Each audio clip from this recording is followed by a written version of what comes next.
So today I'm going to show you how to make these cute pumpkins, and I'm going to dye some fabric and I'll show you that, and I will show you the process on how I make these. So sit back and I hope you will watch the whole video and see how I make these.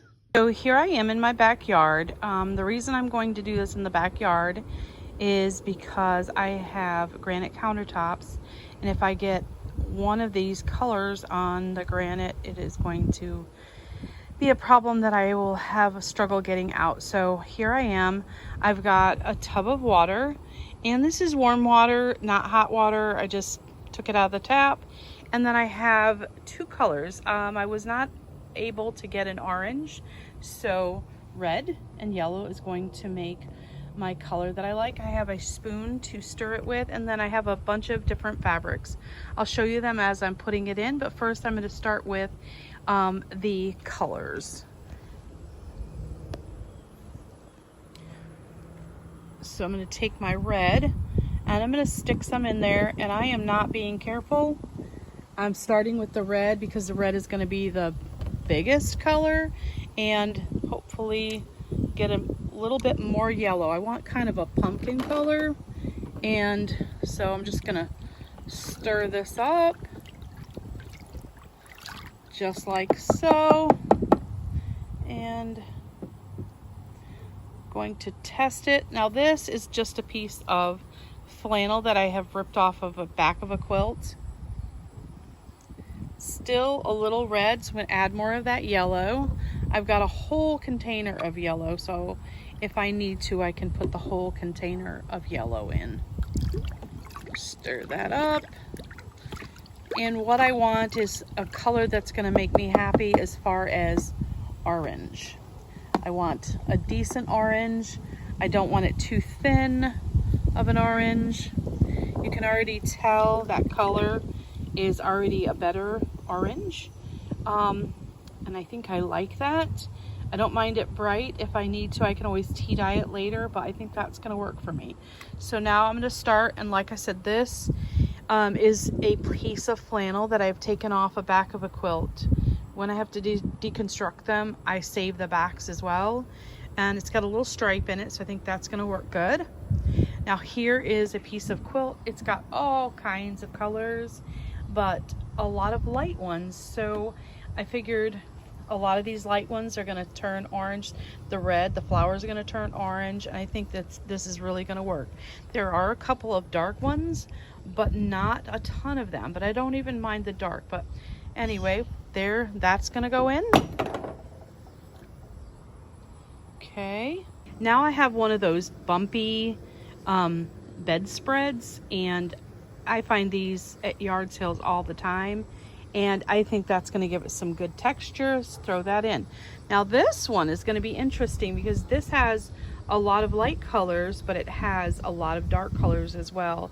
And I've done this one in the past, and you would be surprised. It's going to give it a real rustic pumpkin look, but I love this one as well. Throw that one in. And this one is one I haven't used before, but it's got tiny little triangles of some orange, and then there's a patch of the darker colors. I think this is going to be interesting as well, so I'm going to stick that in there. And all I'm going to do is just move this around until I get it all worked in. I have extra water in case that there is not enough, and you can see already it's picking up some of that color. It's going to be a really nice orange. I'll just keep sticking that in there. I don't want to get my hands in there. I've got to work tomorrow, and I do not want orange hands for work. So I'm going to stir this around, and then I will bring you back and show you after it's all submerged. So here it is all stirred in, and it's looking pretty good. It's a really good bright color, and it will wash a little bit of it out when I rinse it. So I'm going to probably leave this in here for probably about 15 to 20 minutes, and then I will dump all the water and then rinse the water out, and then I'll show you what it looks like, and I will also let it hang to dry. So here I am, and they are all rinsed and ready to go. You can see that they are super orange. Now this quilt, it is not going to be perfectly perfectly even everywhere, and I kind of like that. What's going to happen is it's going to have kind of marks in it sometimes, and if when it dries I'll try to show you some of those. But I kind of like the way it looks when it is like that. Kind of gives it more of a rustic look, and some of the color, apparently I didn't stir it in good, so it's a little yellower there. And then you don't know what the fabric is going to take the dye like. Here is that stripe, and it's very lightly striped. I think it's going to look good. Some of the quilts that I like least are the ones that are going to turn out best. So look at this one. I mean, that is going to be a cool as heck pumpkin. And I didn't like this quilt at all, and I had to buy it when it was like a lot. There was like 3 quilts all together, and this one was my favorite. But I think, look at that, it's going to be so great. Even like the denim color, I think even that is going to look really good. Some of these crazy colors were not my favorite pieces, but geez, they're going to be great. And look at all that little tiny stitching in there. It's going to look great. Anyway, I'm going to get these laid out to dry because I only air dry them. I could have thrown these in the washing machine after I had dyed them, but I just rinse them out and then I'll hang them to dry. I don't like to put them in the dryer either, and I think they're going to turn out good, and I will show you the next step. So here they are, lying all over my back deck, trying to dry in the sunshine. And I try to lay them flat-ish so that when I go to cut them, they're not all wrinkly. Save some time on ironing. So these will take a couple hours to dry, especially that quilt, but I'll be back to cut some up and make some pumpkins. So I have let all my fabrics dry, and this was the striped flannel. Very, very light marks on this. You can't barely see it, but it still looks pretty good. And I have some others. So this was that quilt that had those orange stripes in it. It was very bumpy. I did manage to starch this fabric so that when I was laying it out, that I could get a good cut for it. So there's that one. So here is the quilt right here, and it's pretty cool. Some dark areas, but I really like it. I think I'll get a lot of use out of this one. And I noticed that when I was doing this one, this is a double layer. So this has a plain quilt in the center, and then these 2 outsides. So I did take them apart once I cut them, and then I have pieces like this. I have the quilt piece that is kind of got a tiny little design on it, but they're mostly just a white quilt, and then this top layer. So I got an extra bonus with this quilt. All right, and then here is the bedspread. These to me are so easy to find, and they're just kind of got this cool texture. The back side is the opposite, so it's flatter if you like that. But these would be something that I always pick up because these can translate to trees and red and, you know, all just different colors. I also did my little strawberry video with these because I like that bump. Okay, and then this one was the quilt. And notice this one is so cool. It has some dark pieces, but all those lighter colors turned out orangey, and these are going to make for a really rustic pumpkin. So I cut out all the pieces. So you need to cut out 5 of each one.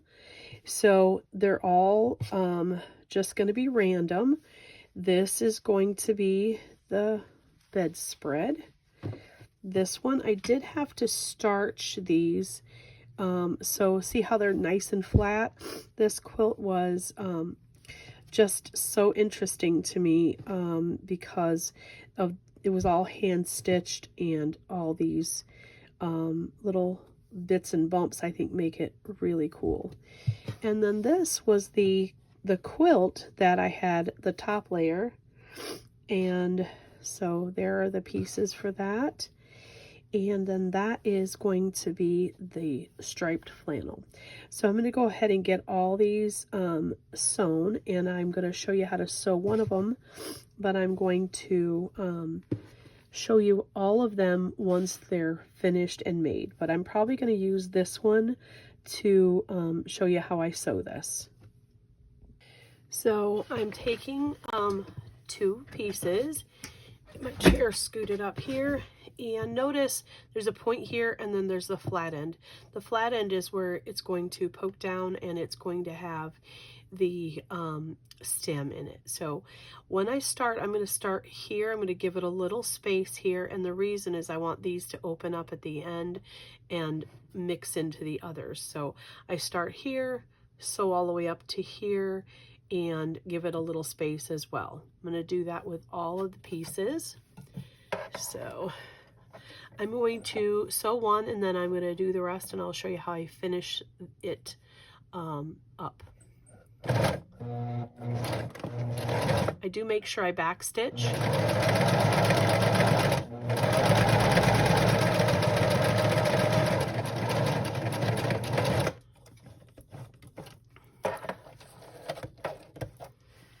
So notice I did give a little space there and a little space there.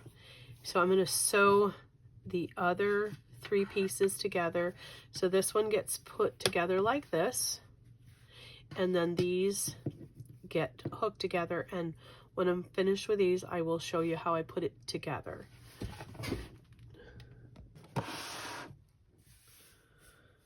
Okay, so here is this 2 pieces together, and then the 3 pieces together. Notice all the little flat ends are together.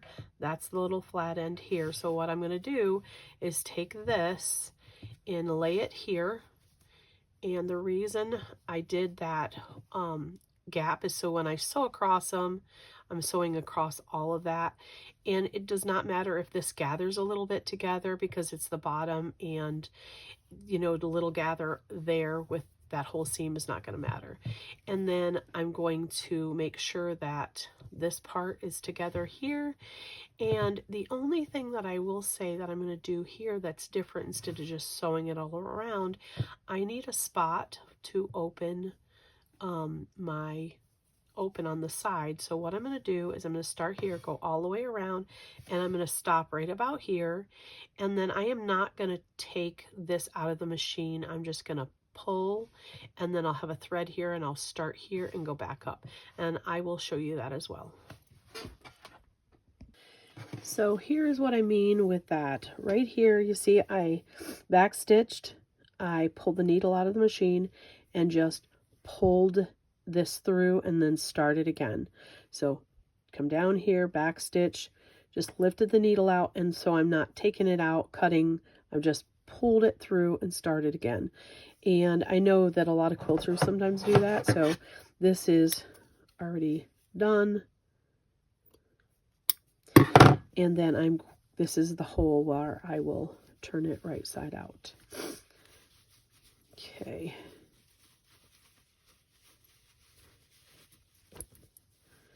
So there's the bottom. You see how I said it doesn't really matter if it scrunches up a little bit. But this top piece, if you notice, it kind of pokes up right there. So when you look at the shape, it kind of like pokes up. And what's going to happen once I stuff it, we're going to poke this down in, and that's where the stem is going to go. So it's going to indent like that for the pumpkin. I designed this so that it kind of seemed like it was going up, because I wanted it to poke down like that. But I'm going to stuff this, and I'll show you what it looks like stuffed.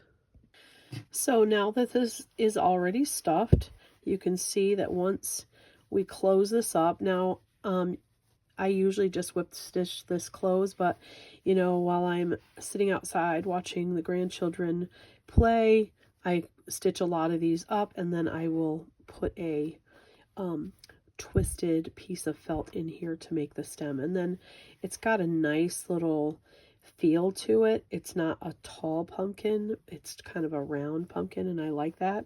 I don't put faces on any of these, but you certainly could. So I'm going to sew up the rest of these, and so that I can show you how to put the stems in and show you the results on all these different kinds of fabrics, because I think they're all unique, and it gives you an option to kind of make these pumpkins your own. And then I've got some surprise pumpkins that I have done in the past that are not orange, but they're really cool, some unique ones that I love to show you at the end of this video. So I'm back up in my studio, and I have been working on getting all these pumpkins done, but I wanted to show you how I put the stem in.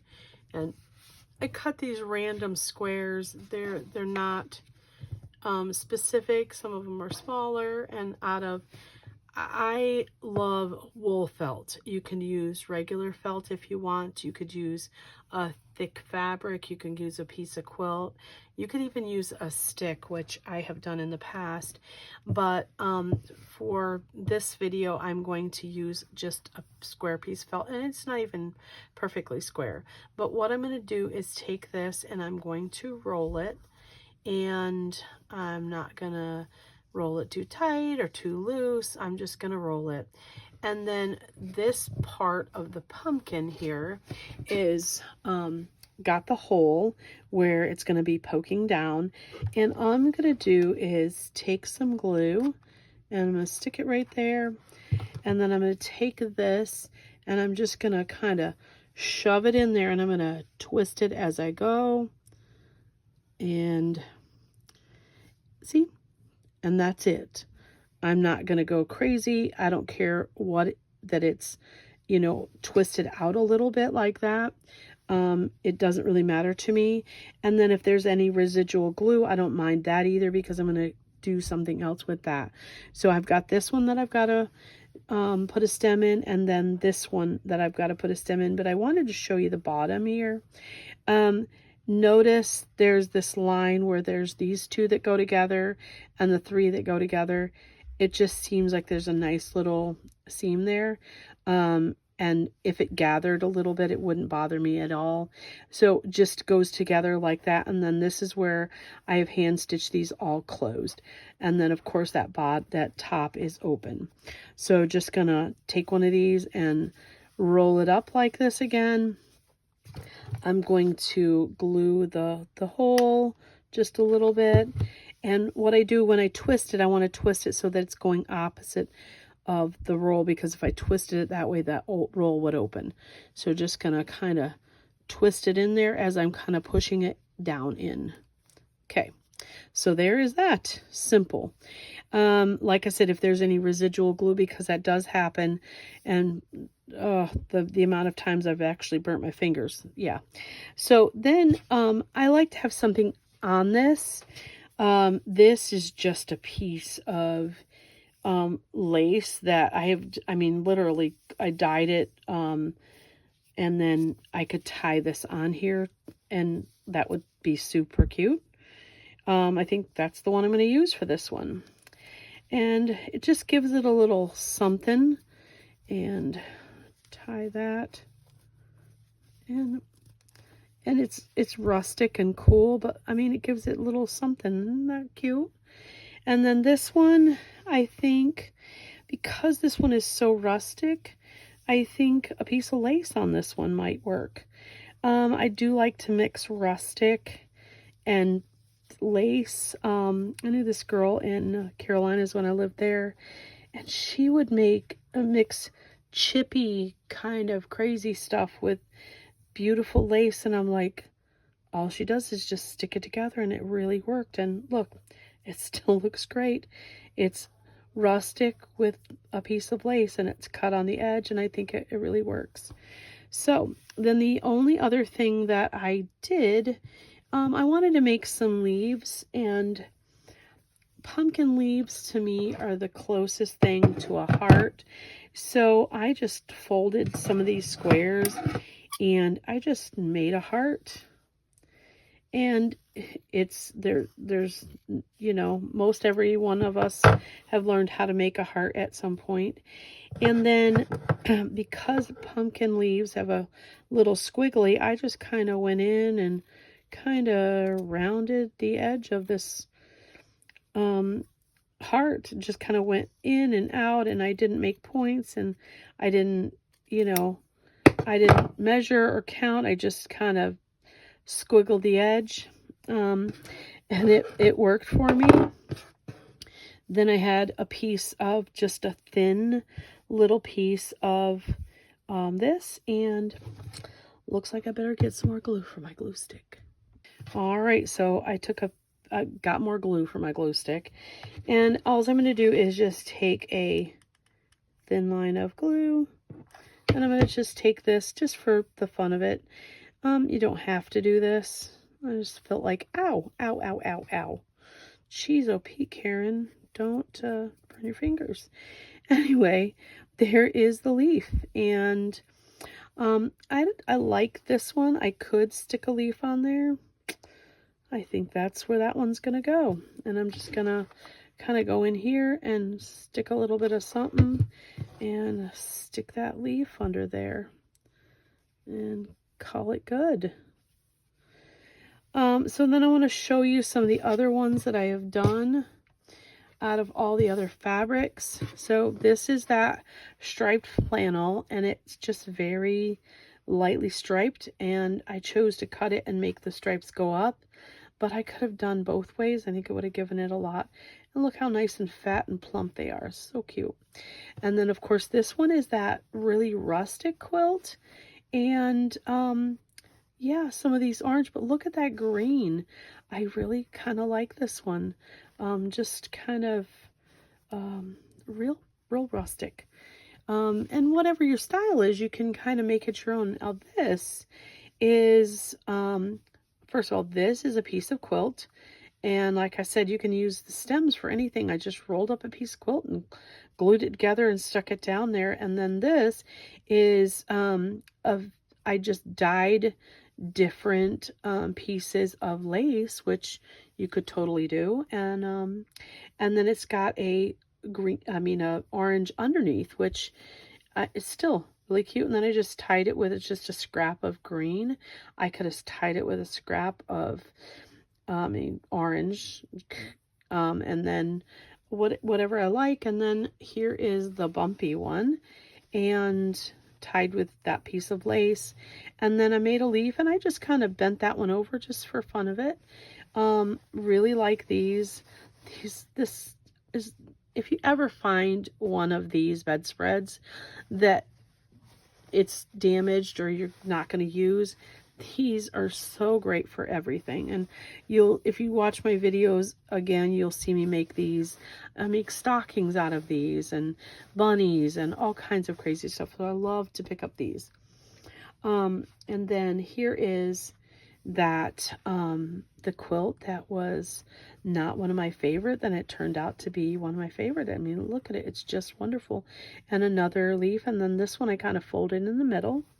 And this one is another quilt, and I haven't put a stem in this one yet, but yeah, the stem's going. But look at that, the roses are all orange, and all of these are so fun.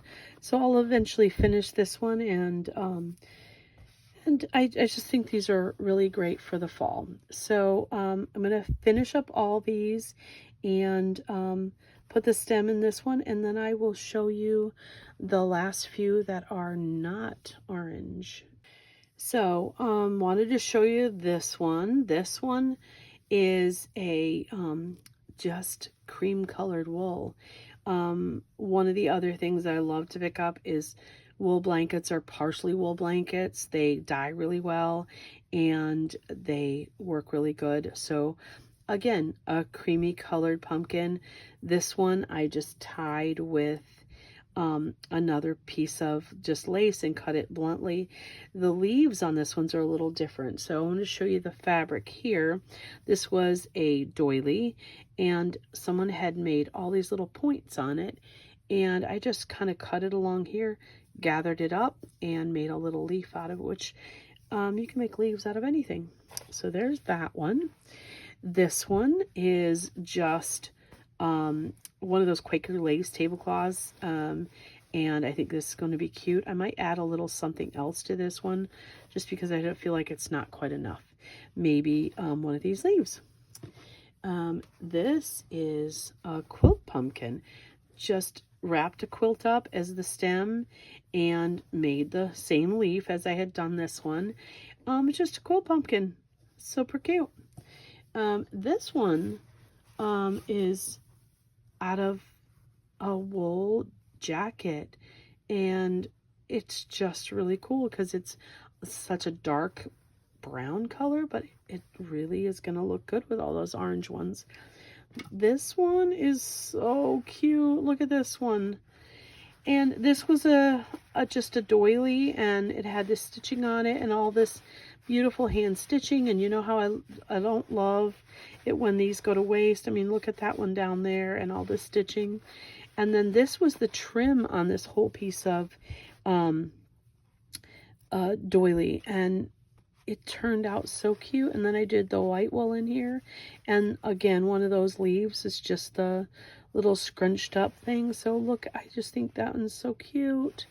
Anyway, I hope you guys have enjoyed this video, and I hope that you've learned something, and I will try to link this pattern.